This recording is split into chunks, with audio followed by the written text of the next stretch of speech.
Everyone, আসসালামু আলাইকুম। Welcome to my new another daily blog.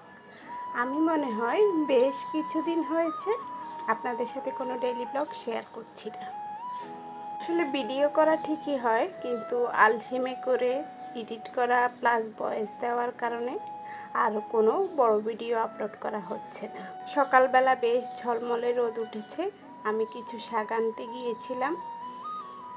এই যে দেখেন কি সুন্দর পরিবেশ।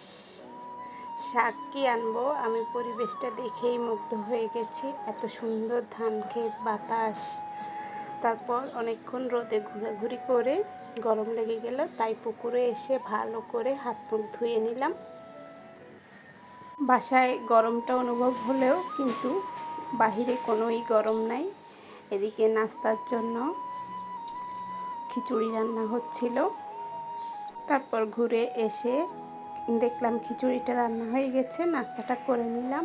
এবং যত গরম হোক, শীত হোক, যাই হোক, এক কাপ চা তো খেতেই হবে, তা না হলে তো হবে না। এদিকে চা খেতে খেতে দেখলাম পুকুরে জাল ফেলেছে। এটাকে বলে কারেন্ট জাল। নৌকো দিয়ে এভাবে জাল ফেলে মাছ ধরে। দৃশ্যটা দেখতে কিন্তু আমার কাছে খুবই অসাধারণ লেগেছে। আপনারা কারা কারা এরকম দৃশ্য দেখতে পছন্দ করেন? তো বসে বসে চা খাচ্ছিলাম আর এভাবে মাছ ধরাটা দেখতেছিলাম। তারপরে এখানে আবার দুইটা ডাব কেটে নেওয়া হচ্ছিল। ডাব খাবো, গরম লাগতেছে, সেজন্য ডাবগুলো কাটা হচ্ছে। কেটে নিলাম, তারপর ডাব খেলাম। ডাবের পানিগুলি খুবই মিষ্টি ছিল এবং খেয়ে একদম মন প্রাণ জুড়িয়ে গেল। আর এরকম ভ্যাপসা গরমে ডাব খেতে কিন্তু খুবই ভালো লাগে। এদিকে রান্নার প্রস্তুতি চলতেছে।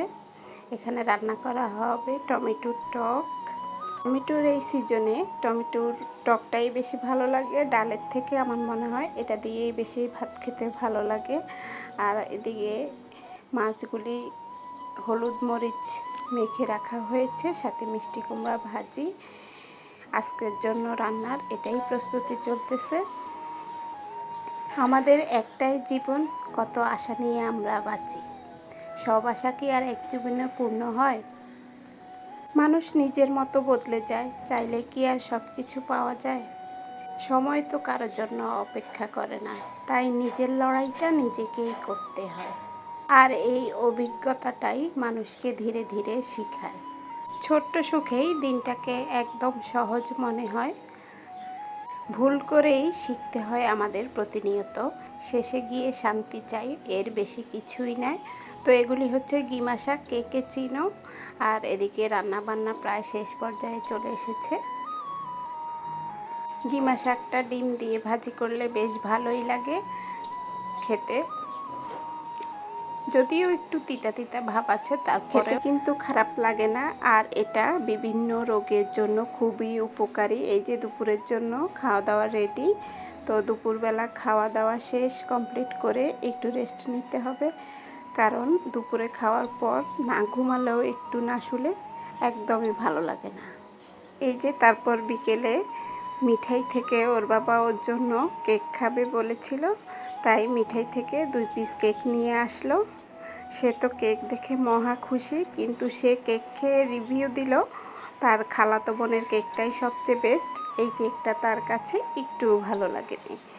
তারপর রাত্রে চাঁদ দেখতে বেরিয়ে গেলাম, খুব সুন্দর চাঁদ। তো ভালো থাকবেন, আজকের ভিডিওটা এ পর্যন্ত।